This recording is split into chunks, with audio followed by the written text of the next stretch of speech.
Clovers are widely recognized as specialty forage plants that can increase yield, improve forage quality, and extend the forage season.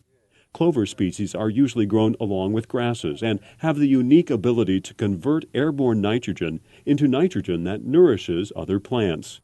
This unique ability to fix nitrogen is due to a bacteria associated with clover roots.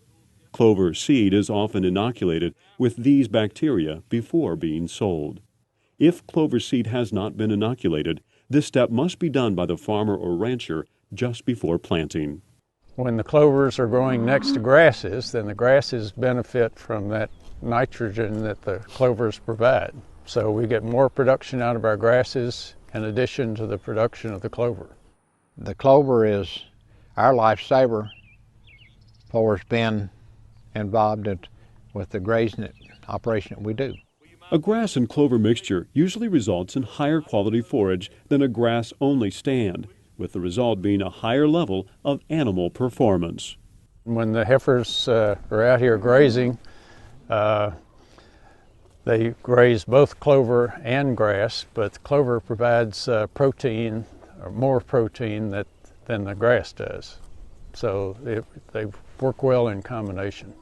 We get great results from the cattle. They do much better in areas where we've sowed clover. In many situations, a clover can extend the grazing season, and of course it's a very desirable objective to keep the animals grazing as much of the time as possible. The more days we can feed, the less stored feed we have to utilize, and basically if we look at that, it's a bottom line to profitability. The first step to growing clover successfully is to choose a species that is adapted to the type of soil, drainage conditions, and forage needs of your operation.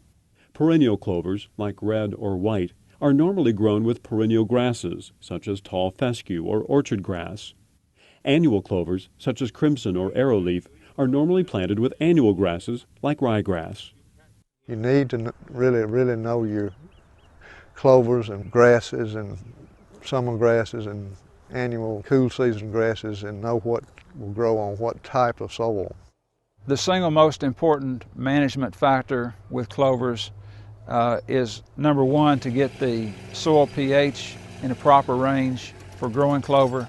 For most clovers, pH range of about 6 to 6.5 is ideal, although there are some clovers that are exceptions to that. White clover or red clover are usually planted into existing cool season perennial grass pastures. This can be done in either autumn or early spring, depending on geographic location. Annual clovers are often planted on the dormant sod of a warm season perennial grass in autumn. The seed of clovers are relatively small and dense.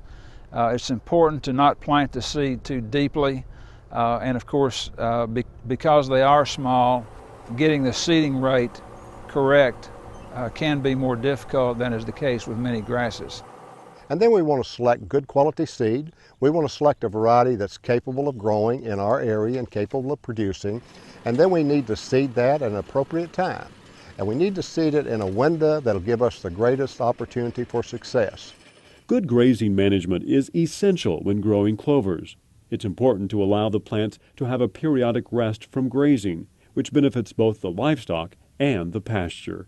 We need to rotationally graze our pasture to get the best results from the standpoint of the most dry matter produced, waste the less amount of feed, use it in a higher quality state, and use it over more days of the year.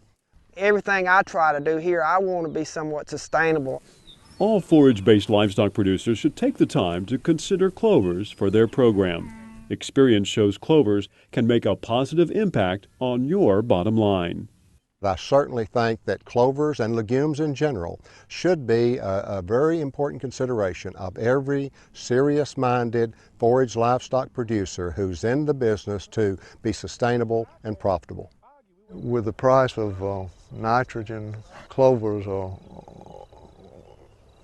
really the only way to go.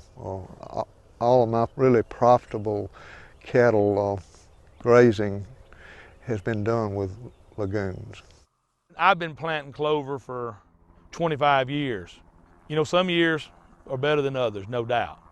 But year in and year out, it's always paid me to plant clover. For more information on the science and management of clovers, contact the Oregon Clover Commission, or you can also put this disc into your computer to access additional resources.